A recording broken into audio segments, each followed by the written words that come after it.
Assalamualaikum warahmatullahi wabarakatuh. Kami dari kelompok 1 akan menjelaskan materi tentang model pengambilan keputusan. Berikut materinya. Pengambilan keputusan sangat penting dalam manajemen dan merupakan tujuan utama dari seorang pemimpin atau manajer.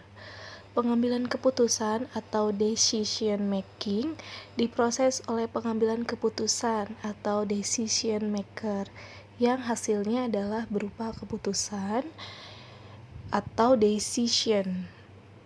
Tidak hanya pemimpin, setiap karyawan juga terkadang harus melakukan pengambilan keputusan di dalam pekerjaannya.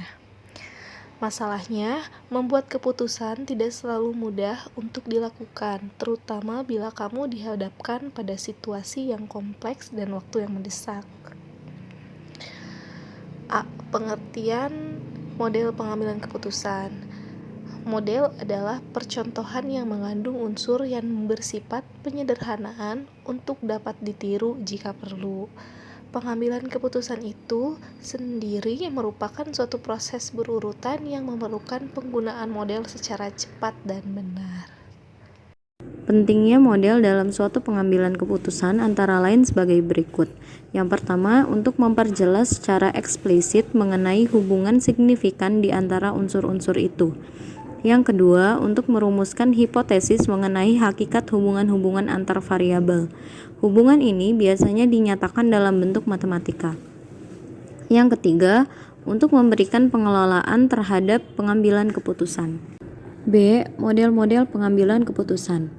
Pada dasarnya, terdapat dua cara untuk melakukan penilaian keputusan. Yang pertama, menggunakan pendekatan yang sifatnya pragmatis, yaitu melihat hasil yang dicapai. Jika hasil yang dicapai sesuai dengan harapan dan keinginan, keputusan yang diambil dapat dikatakan sebagai keputusan yang baik, dan sebaliknya. Secara pragmatis, beberapa tolak ukur tambahan yang dapat dan biasa digunakan dalam menilai tepat tidaknya suatu keputusan antara lain: A. Mutu keputusan yang diambil dalam arti penggabungan yang tepat antara rasionalitas dan kreativitas oleh pengambilan keputusan. B. Dipertimbangkannya berbagai alternatif yang wajar dan relevan untuk dipertimbangkan. C. Tersedianya informasi yang relevan, mutakhir, dan dapat dipercaya dan lengkap, serta digunakan sebagai dasar untuk melakukan analisis yang diperlukan. D. Pemanfaatan yang ekonomis dari berbagai sumber daya, dana, dan tenaga dalam proses pengambilan keputusan. 2. Menggunakan pendekatan yang sifatnya prosedural. Dalam hal ini, yang dinilai adalah proses tata cara yang digunakan dalam pengambilan keputusan. Cara inilah yang menyangkut model dan teknik pengambilan keputusan. Yang dilakukan ialah menilai suatu keputusan baik atau tidak berdasarkan cara yang ditempuh untuk menjatuhkan pilihan. Ada beberapa model dan teknik pengambilan keputusan. 1. Model pengambilan keputusan rasional. Model pengambilan keputusan rasional pada dasarnya dilakukan dengan melalui 6 tahapan, yaitu 1. Mendefinisikan masalah. 2. Mengidentifikasi kriteria yang ada untuk menilai kemungkinan solusi. 3. Memutuskan seberapa penting kriteria tersebut. 4. Menarik berbagai alternatif. 5. Evaluasi alternatif. 6. Memutuskan solusi terbaik. Situasi yang cocok bagi model pengambilan keputusan rasional adalah ketika kamu harus membuat pilihan yang rumit dan beresiko, atau saat harus membuat keputusan bersama orang lain. Meski demikian, model ini tidak efektif bila dilakukan ketika kamu berada di bawah kendala waktu dan situasi yang berubah cepat. Yang kedua, model pengambilan keputusan intuitif. Pada dasarnya, model ini memungkinkan kamu membuat keputusan secara intuitif atau naluriah.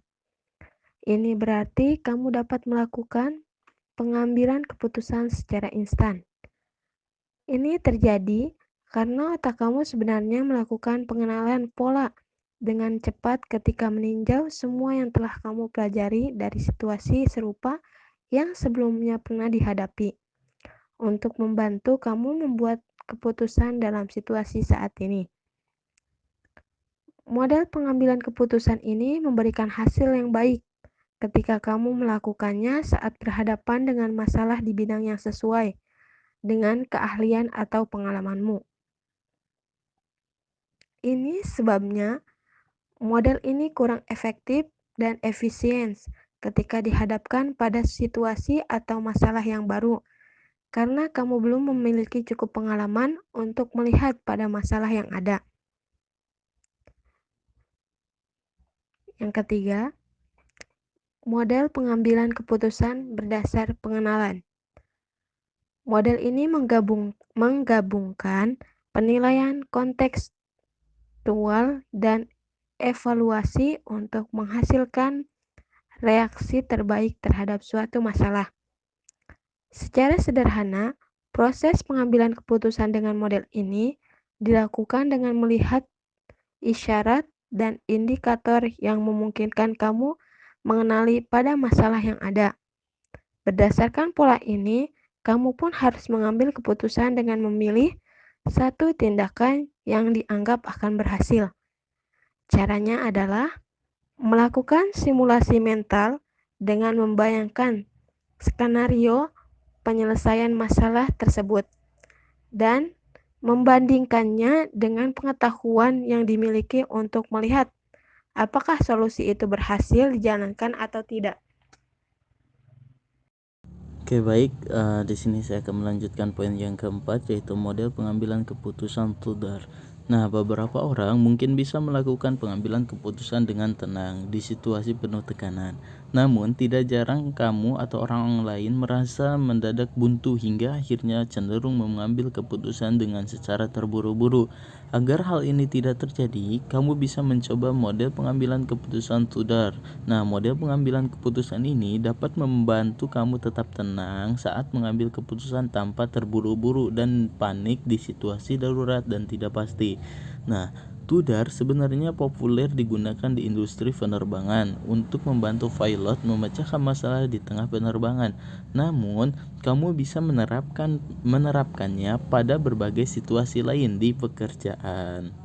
Nah, untuk menggunakan model ini, kamu harus mengikuti beberapa tahapan. Yang pertama yaitu time atau waktu, mengetahui beberapa waktu yang kamu miliki untuk mengambil keputusan. Nah, miliki informasi yang jelas tentang sisa waktu akan mempengaruhi caramu melakukan langkah selanjutnya. Kamu pun bisa lebih terbantu membuat prioritas.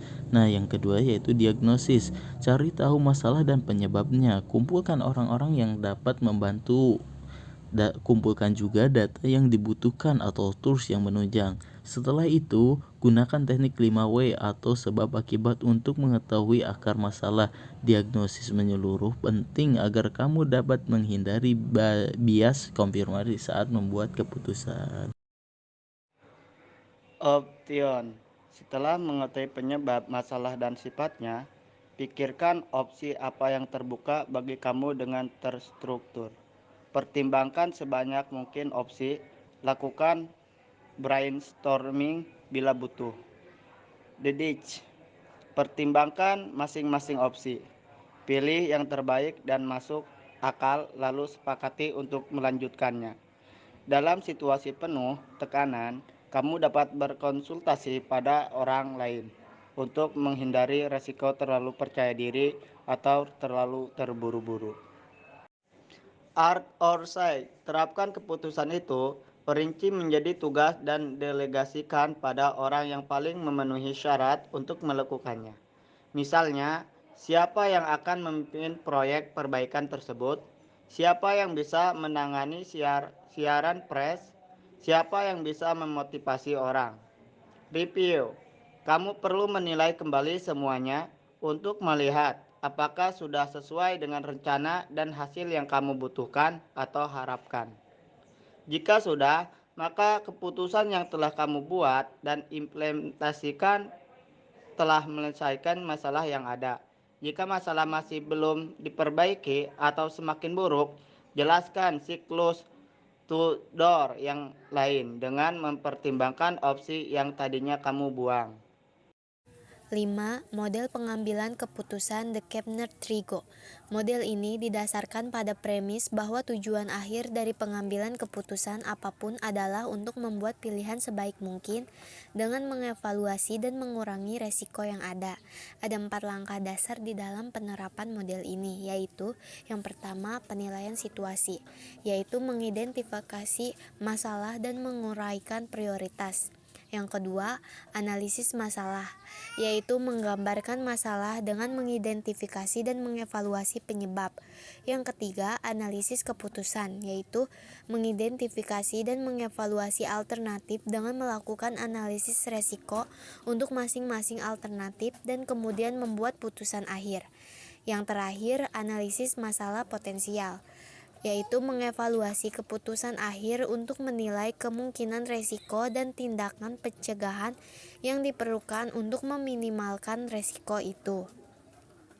Semua tahapan ini akan membantu kamu sampai pada pilihan terbaik akan solusi dari masalah yang ada. Baik, sekian materi yang bisa kami sampaikan. Kurang lebihnya kami mohon maaf. Semoga bisa bermanfaat untuk yang melihatnya.